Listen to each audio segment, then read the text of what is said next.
I just was in the lobby trying to get a cup of coffee, heard the bang, and now I'm just going around the corner to see if my friend's all right. I can't talk. I remember a firefighter up on the plaza, and he's yelling at us, "Get out of the way, you're going to get hit by debris." And that's when I said, well, maybe we should go to the South Tower. And we're about halfway there, and a DCPI police woman notices Joe.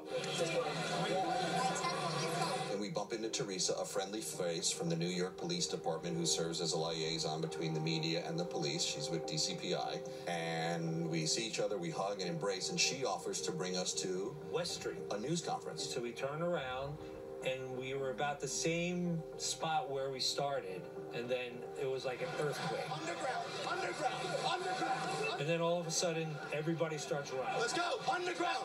The thought was that something underneath, that the street's just going to explode. Right. And we're running up Church Street. Teresa is digging her nails into my arm as we're running. I remember her screaming because we were fearing for our lives at that point. Come on. Big white cloud coming, and all of a sudden the FBI had an FBI thing on. He goes, "Don't breathe it, it's poison."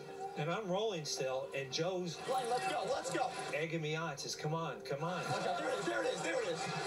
And I knew I was going to outrun it, so I just held my breath, and it just whooshed over me, and I realized I'm not dead. Let's just keep running. Yeah, because we were getting closer to get people coming out. Yep.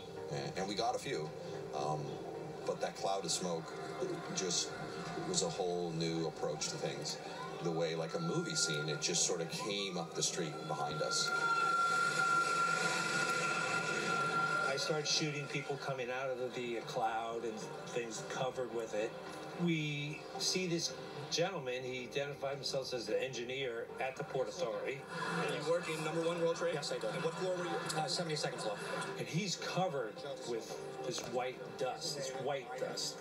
And he starts saying, well, they're really strong buildings. They're very strong buildings, as you remember from the blast last time. So, And all of a sudden, in the background, I see people start looking up. And so I pan up, and there goes the North Tower. You're looking at it saying, I can't, there's got to be two towers there. I can't believe it. And there's not. And you literally could not believe your eyes, what you were witnessing. But it was real. Oof. I just look back and it's like, thank goodness you knew that DCPI police. Oh, wow. Because for me, that is the turning point. It almost seems like divine intervention at that point. At that point. That steps in and says, you may not know this, but I'm with you right now. And the end result will be that at the end of the day, you'll be alive. That was almost a living example of somebody stepping in saying, no, you're going this way. You're going this way. And ultimately, thank goodness, we went that way. The x-rays from your urgent care visit look